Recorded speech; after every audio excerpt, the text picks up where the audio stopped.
बिस्मिल्लाहिर्रहमानिर्रहीम। अस्सलाम वालेकुम viewers, welcome to my channel cooking with Malika. उम्मीद है कि आप सब खैर आफियत से होंगे। अल्लाह ताला आपको हमेशा खुश और आबाद रखे, आमीन सुम्मा आमीन।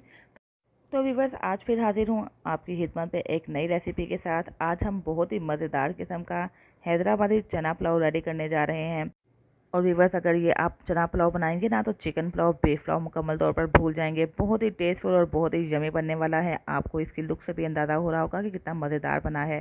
तो व्यूअर्स, चना पुलाव हमने कैसे रेडी किया है, इंशाल्लाह मैं आपसे सारी ही बातें शेयर करूंगी। व्यूअर्स, इससे पहले आपसे हम बड़ी रिक्वेस्ट है कि अगर आपको मेरी रेसिपी अच्छी लगी है तो प्लीज़ लाइक और शेयर कर दीजिएगा। और अगर आप चैनल पर नए हैं तो चैनल सब्सक्राइब करके बेल आइकन प्रेस कर दें, ताकि आपको मेरी नई नई वीडियोज़ की नोटिफिकेशन फ़ौरन से मिल सके, जो फ्री ऑफ कॉस्ट है। तो आइए व्यूअर्स, एक बर्तन रख देते हैं चूल्हे के ऊपर। इसके अंदर शामिल कर देते हैं हाफ कप ऑयल और एक मीडियम साइज़ का प्याज है, जिसको मैंने बारीक बारीक कट कर लिया था।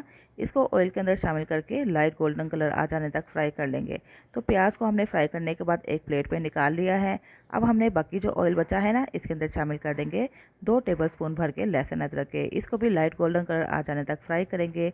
1 टेबलस्पून इसके अंदर शामिल कर देंगे धनिया, पुदीना और हरी मिर्चों का पेस्ट। इस पेस्ट को भी चंद सेकंड के लिए फ्राई कर लेते हैं। यहाँ पे 3 अदद हरी मिर्चें मैंने ले ली हैं, इसको भी बारीक बारीक कट कर लिया है। इसको इसके अंदर शामिल करके 10 सेकंड के लिए फ्राई कर लेते हैं। जितना तीखा आपको पसंद है उतने ही हरी मिर्चें ऐड कर दीजिएगा। 1 टीस्पून भर के शामिल कर देते हैं ज़ीरा और काली मिर्च।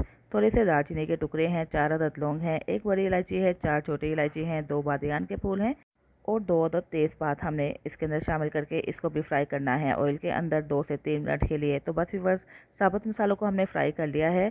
3 अदद मैंने टमाटर लिए थे, इनको स्लाइस में कट कर लिया है। इसमें से तकरीबन 2 अदद टमाटर शामिल करके फ्राई कर लेते हैं और बाकी जो हाफ मैंने टमाटर बचा के रखे हैं ना, इसको बाद में शामिल कर लेंगे। तो बस व्यूअर्स, 1 टीस्पून भर के शामिल कर देते हैं ज़ीरा, जो कि रोस्टेड है।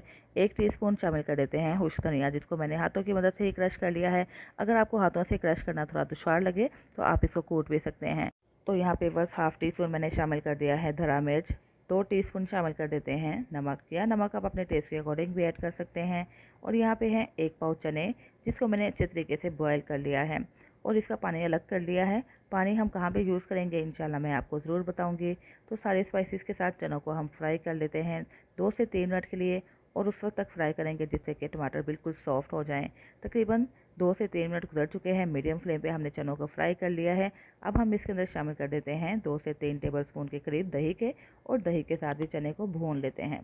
जैसे जैसे भुनाई करेंगे ना, बहुत ही अच्छा फ्लेवर आएगा, बहुत ही अच्छी खुशबू आएगी और बहुत ही मज़ेदार सा हैदराबादी चना पुलाव रेडी होगा। बिल्कुल देग जैसा और बिल्कुल बाजार जैसा। आपको लगेगा ही नहीं कि आपने ये मज़ेदार सा चना पुलाव घर में रेडी किया है। तो चलिए बस, यहाँ पे मैंने हाफ़ टी स्पून के करीब सूख मिर्च ऐड कर दी है। इसको भी भून लेते हैं। भुनाई मुकम्मल हो चुकी है। अब हमने इसके अंदर जो चने का पानी बचा था ना, तकरीबन 2 गिलास के करीब बनता है, वो शामिल कर दिया है और 2 गिलास सादा पानी शामिल कर दिया है। पानी शामिल करने के बाद इसको मिक्स कर लेते हैं और मिक्स करने के बाद इसको पका लेते हैं, ताकि चने थोड़े से और गल जाएँ और सारे ही फ्लेवर आ जाएँ मसालों के चने के अंदर। तो यहाँ पे बस तकरीबन 8 से 10 मिनट गुजर चुके हैं और यहाँ पे चने की यखनी तो रेडी हो चुकी है। बहुत ही अच्छी सी खुशबू आ रही है। इसको चेक करते हैं, देख लेते हैं क्या कंडीशन है। तो लीजिए वर्स, ये तो काम हो चुका है हमारा। नमक भी यहाँ पे चेक करेंगे, अगर नमक कम लगे तो थोड़ा सा और ऐड कर दें। तो आइए वर्स, इसके अंदर लीमू के स्लाइसेस शामिल कर देते हैं। 1.5 लीमू के मैंने स्लाइसेस बना लिए हैं और आधा लीमू बचा लिया था, इसका रस हम इसके अंदर शामिल कर देंगे। लीमू या सिरका डालने से चावल खिले खिले से बनते हैं और बिल्कुल भी टूटते नहीं हैं। तो बस व्यूअर्स, हाफ लीमू का मैंने रस इसके अंदर शामिल कर दिया और बाकी जो 1.5 लीमू जिसके स्लाइसेस बना के रखे थे ना, इसके अंदर शामिल कर देते हैं। अब हमने इसके अंदर शामिल कर देना है टमाटर और पुदीना धनिया के पत्ते। यहाँ पे जो टमाटर बचा के रखे थे वो शामिल कर देंगे। धनिया और पुदीना को मैंने धो लिया है, अच्छे तरीके से धो के यूज़ कीजिएगा। इसको भी इसके अंदर शामिल कर देते हैं। तो बस व्यूअर्स, अब हमने क्या करना है, इसको थोड़ा सा मिक्स कर लेना है और इसके अंदर शामिल कर देने हैं चावल। यहाँ पे बस मैंने आधा किलो चावल लिए हैं, जिसको आधा घंटा पहले ही भिगो के रख लिया था। कायनात के चावल हैं, आपके पास बासमती चावल हैं या घर में जो भी अवेलेबल हैं आप वो यूज़ कर सकते हैं। इसको मिक्स करके देख लेते हैं, अगर हमें पानी की ज़रूरत पेश आएगी थोड़ा सा और ऐड कर देंगे। बस इतना पानी होना चाहिए कि जिससे चावल अच्छे तरीके से उसके अंदर डूब जाएँ। तो इस बार ज़रूरत के तहत यहाँ पे मैं पानी शामिल कर रही हूँ 1.5 कप। पानी शामिल करने के बाद इसको मिक्स कर लेंगे और मिक्स करने के बाद इन चावलों को पका लेंगे। इतना पकाएंगे कि जैसे इसका पानी रिड्यूस हो जाए, कम हो जाए। बहुत ज़्यादा पानी को हमने पका नहीं लेना कि चावल बिल्कुल खुश्क से हो जाएं, क्योंकि थोड़ा सा पानी इसके अंदर रखेंगे ना तो एक अच्छी सी स्टीम बनेगी और अच्छा सा दम भी आ जाएगा। तो चलिए व्यूअर्स, तकरीबन 4 से 5 मिनट में ही पानी मीडियम फ्लेम पे हो चुका है खुश्क। अब हम इसके अंदर शामिल कर देंगे वही प्याज जो हमने फ्राई करके बाहर निकाल दिया था। इससे इसकी गार्निशिंग कर देंगे। तो यहाँ पे बस प्याज भी हमने स्प्रेड कर दिया है। अब हम इसके अंदर शामिल कर देंगे केवड़ा एसेंस। इसके चंद ड्रॉप हमने इसके अंदर शामिल करने हैं और इसको लगा देना है दम पे। तो दम पे लगाने से पहले ढक्कन को आप कवर कर दीजिएगा कपड़े के साथ, ताकि स्टीम इसके अंदर ही रहे। तो चलिए वह तकरीबन 20 से 25 मिनट के लिए इसको कवर करके कुक कर लेते हैं। हो सके तो कोई हैवी चीज़ भी इसके ऊपर रख दें, ताकि अच्छी सी स्टीम बन के एक अच्छा सा दम आ जाए। तकरीबन 20 से 25 मिनट गुजर चुके हैं। चेक कर लेते हैं क्या कंडीशन है। तो ये लीजिए बस मज़ेदार सा हैदराबादी चना पुलाव तो हो चुका है रेडी।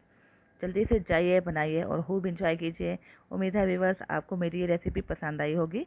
इस रेसिपी को ट्राई करने के बाद आपने फीडबैक भी देना है कि जो आपने चना पुलाव बनाया वो कैसा बना, कितना टेम्पटिंग, कितना मज़े का और कितना डिलीशियस लग रहा है। बहुत ही आसानी के साथ मज़ेदार सा हैदराबादी चना पुलाव रेडी है सर्व करने के लिए। इसको सर्व कीजिए रायता के साथ और खूब इंजॉय कीजिए। इसके साथ ही व्यूवर्स इजाज़त चाहती हूँ, फिर हाजिर होंगी एक नई रेसिपी के साथ। अपना बहुत सा ख्याल रखिएगा, मुझे भी दुआओं में याद रखिएगा। अल्लाह हाफिज़।